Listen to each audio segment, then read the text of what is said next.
February is Black History Month, and it comes amid this global pandemic. And the Negro Leagues Baseball Museum used the pandemic as a time to make change happen and make that happen through education. Our anchor, Gabriella Pagan, shares how. It is hard to fathom that we could all go through our formal educations without knowing one of the most significant chapters, not in just baseball history, but in American history. And that's the rich, compelling, powerful, inspirational story of the Negro Leagues. We really hope to be able to tie the history steeped in understanding the African-American story. Using sports as an on-ramp to ignite these discussions, the Negro Leagues Baseball Museum is ushering them into today's nationwide curriculum. Negro Leagues 101 will be a sweeping national educational initiative.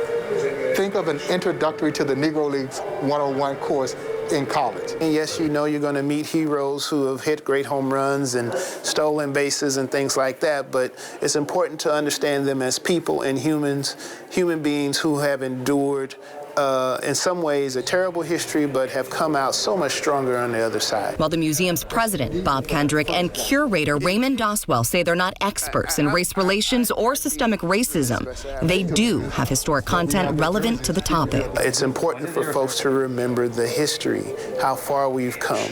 And in many respects, even 101 years later, we're still dealing with some of the same issues, surprisingly, that African Americans and others dealt with back then. It's a story that was elevated after the official recognition of the Negro Leagues by Major League Baseball a century later. And that's a complicated history because in some respects they're responsible for the segregation of baseball.